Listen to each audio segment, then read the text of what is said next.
first, we should probably get to our slept on game of the week, right? And this one truly is, I think, a slept on game. I almost went right past it in our notes. My bad. Cincinnati versus Arizona. It's an 11 a.m. kick on FS1. A little bit of a sleepy game, perhaps.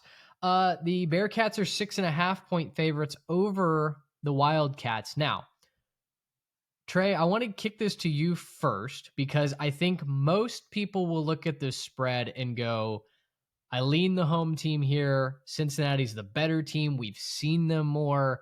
We'll go with what we know. You're on the Wildcats to cover that spread. Yeah, I am. I think it's a sleepy 11 a.m. spot. Nippert has been a tough place to play for a lot of teams this year. Just ask Iowa State how easy it was to go in. And I think that was an 11 a.m. kick too. It was an afternoon if it wasn't, but I like this Arizona team. They've got a lot of fun pieces on this team. Noah Fafita's still playing quarterback for them. Our listeners, shout out to you guys because we kind of scoffed at you a little bit when y'all put them 7th in the conference in preseason. We were like, what are you guys seeing that we are not? And you look at you guys. They're already bowl eligible with a few games to play and have some opportunities to play spoiler here down the stretch. But I'm of the opinion that I think the most slept on part of Arizona's team is their defense. Their pass defense, guys, is elite nationally. It's like top 5 in success rate against the pass. Cincinnati does not rely as heavily on the pass as some other teams. So, and Arizona surely can get got on the ground. They've gotten got on the ground several times already this year. But if they can make Cincinnati one-dimensional, right, and really focus on the run in this one, I wasn't really impressed with Cincinnati when I saw them live in Salt Lake City a couple weeks ago. They missed a bunch of tackles. Anytime that Devin Dampier needed 4 yards, he got 5 on the ground, and it wasn't exactly an exotic offensive scheme for Utah. So I tend to think that Arizona is closer to the top half of the Big 12 than the bottom half, and I'm starting to wonder if Cincinnati was kind of feasting on some very flawed teams. Arizona's a flawed team as well. Everybody in the Big 12 has some flaws outside of Texas Tech.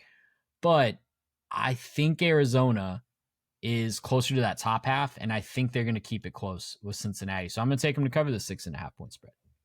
You taking Arizona here on the road after they needed a last-second touchdown to beat Kansas at home last week is a move. Kansas is an awful matchup for them, but they still held Kansas to 20 points, right? I know that was at home, but that's a run-first offense that they held to 20 points. Do you see what their offense did, though, against the 12th ranked defense in the Big 12? Brother. We're talking about the defense. Yeah, but Fafita threw for like $150 against a porous Jayhawk secondary. So I have my concerns. Devin Dampier wasn't throwing for very many yards before he played Cincinnati either. That's fair. They also gave up 5 sacks along the offensive line. So we'll see what Cincinnati can do. I am going to underthink express this. Brett Brennan is 2-6 all time against the spread on the road with Arizona.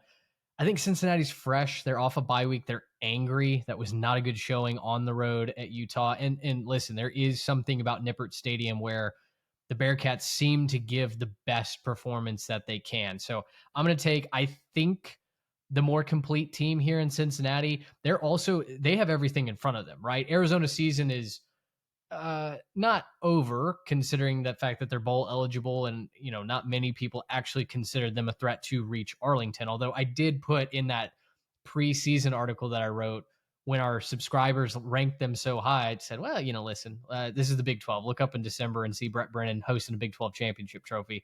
Wouldn't be the craziest thing in the world we've ever seen.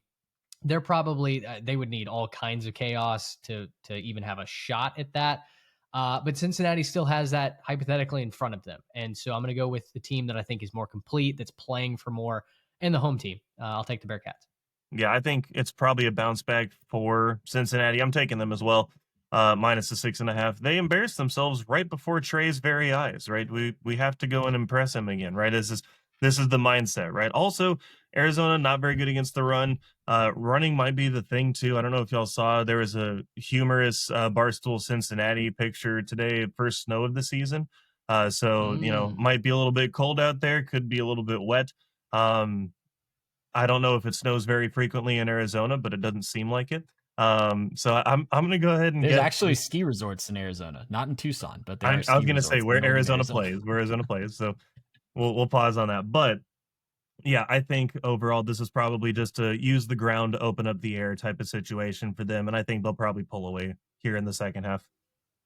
People have come after me, Garrett, for weather and elevation takes this year quite a bit. So I just wanted to Yes. save you from that ire No, from Arizona you have people. taken it definitely in the comment section over the topography, specifically around Lubbock. It seems like every time we post a tech video, somebody's got to say something about the desert.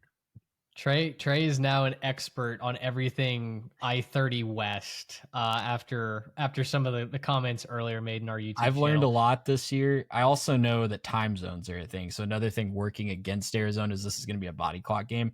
What I don't know, Arizona people help me out. I can never remember when you're on what time zone because you guys don't change. So I think you're on Pacific time right now. I don't know. Someone can tell me in the comments. It does go back and forth, and it's one of the weirdest things. That was one of those weird things when we were driving to San Diego where it happened with the time switch, and so it switched like 4 times as we went through Arizona.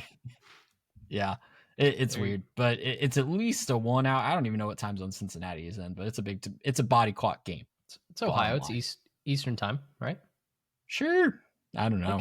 I think Ohio's in the Eastern time zone. I don't know. Right in Cincinnati, Arizona, and subscribe to the YouTube channel while you're here. Might as well, right? We're doing a bang up job this last month. A lot of views, a lot of comments, a lot of new subscribers. Welcome to all the new Jimmys and Joes.